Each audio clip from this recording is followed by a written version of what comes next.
The Houston Rockets now have the best young core in basketball. Yes, they have passed the Oklahoma City Thunder, among other teams. I mean, the Magic are there too, but with the addition of Shepard, this team is crazy good and crazy young. With Jalen Green at 22 years old, Jabari Smith Jr. at 21. People forget about him. He's very underrated. Of course, Sengun is 22. He doesn't get the respect he deserves because he got hurt at the end of last year. Amen Thompson at 22. You got Cam Whitmore at just 20 years old. Tari Eason is 23, so he's getting up there, but he's still really, really young. And then you got Shepard at 20 years old. And last year, this was a Rockets team that was 12th in three-point attempts, 23rd in three-point percentage, 27th in field goal percentage, and they still won 41 games. Now they go out and bring in a guy like Shepard, who is the best shooter in the draft, without a doubt one of the best shooters we've ever seen coming out of college, and this is without a doubt the best young core in the NBA in my opinion. Now Jabari Smith Jr., a guy that is super underrated, who averaged 13.7 points, 8 rebounds, 2 assists, and a block last year in his second year in the league. 43% shooting, or 46% shooting from the field, 36% from three on about 5 attempts. He is so underrated, and he just continues to get better. His points and rebounds went up from his rookie year, which obviously you would hope. 3-point percentage and field goal percentage went up like 6 points from his rookie year, so if that continues to go up, he could be looking very, very good. People forget he's a 6'10", do-it-all forward that is just thrown under the rug here in Houston because of all this other young talent they have, led by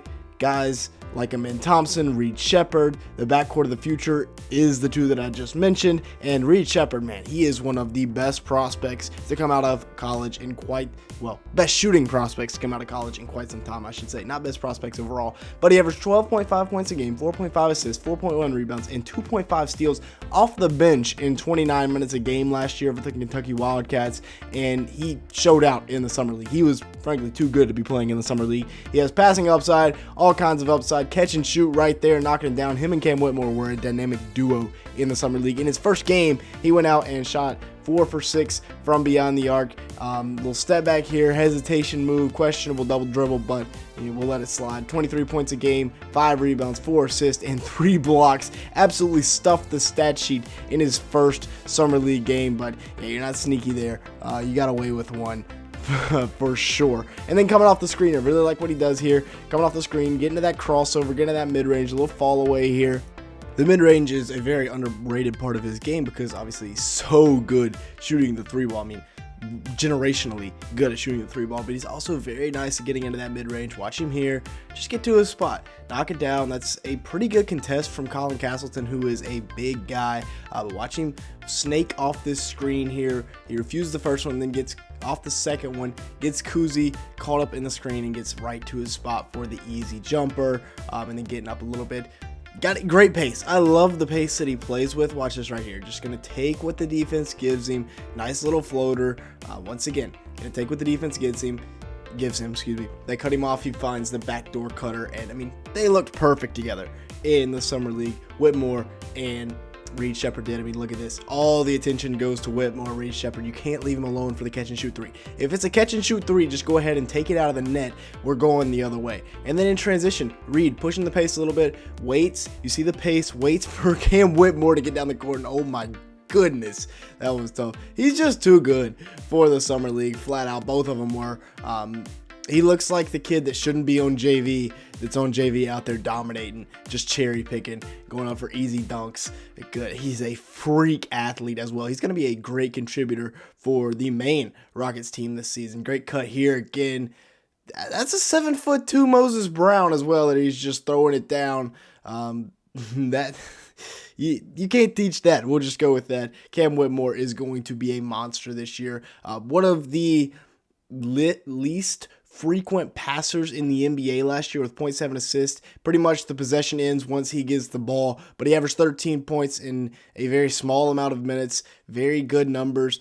For a rookie guard, 45% from the field, 36% from 3 is above average. That's pretty much bang on average for really anybody. And if you're enjoying today's video, make sure to like button, leave me a comment down below, and hit that subscribe button. We're closing in on 20K, so if you could help us out with that, it'd be greatly appreciated. Also, we're looking for about 200 likes on today's video. If you could help us out with that, it would also be great. greatly appreciated. And with that being said, let's get back to the video looking at the perfect big for this great young core, and that is going to be Alperen Sengun. Great pass right there behind the back, spinning off Naz Reid, and he finds a cutting Josh Christopher. That's an old highlight for the dunk, but he's like a Jokic light. You got Jokic, who is the Jokic boss, and then you got Domantas Sabonis, who is a level below them, and then you got Sengun, who averaged 5 assists per game last year in 33 minutes a night, and I still believe people would be talking a lot more about him if he wouldn't have got hurt. Now, they didn't send an extension out to Sengun or Jalen Green. Sengun, who averaged 21 points a game, 9.3 rebounds, 5 assists, and 1.2 steals, definitely deserves it, in my opinion. He will be getting a long-term deal here before long. 54% from the field, 30% from three as a 21-year-old. Obviously, the three-point percentage could be better, but he's a post, so not the worst thing in the world. Jalen Green averaged 20, 5.2 rebounds, 3.5 assists, and honestly, if it wasn't for that stretch he had, I believe it was late March, where he went nuclear, he probably wouldn't be a Houston Rocket right now. 42% from the field, 33% from three for him. He's got to bring it up a little bit. Another thing about Sengun, underrated rim protector here, I think he's grown a little bit since he got to Houston. I believe they reported that he grew a couple of inches and his vertical was a lot better. And then just watch him go to work right here on Victor Wembanyama. These clips right here show how good Sengun really could be at the end of the day. Well, Zach Collins right here. Zach Collins. Pretty much anybody can score on Zach Collins. There's a chance I could score on Zach Collins if he gave me like 15 tries. And then Sengun getting back to work here, backing him down with the layup. He's just got that old man at the YMCA type game where he just grinds you down. Victor Wembanyama not quite quick enough to get back to that pick and roll there. Great screen, by the way, on Sohan. Takes him completely out of the play. Look at the separation he creates there, and then he dives to the rim for the dunk. Sneakily athletic, you could say.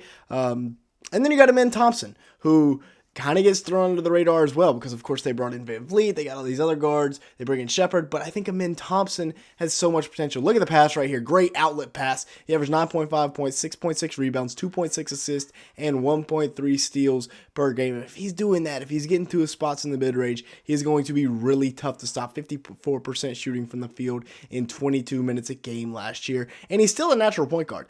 Don't forget that great ball fake there to get Sohan off the roll guy. And then he gets out and transition. That's where he's at his best because he is so athletic. Him and his brother are freak athletes.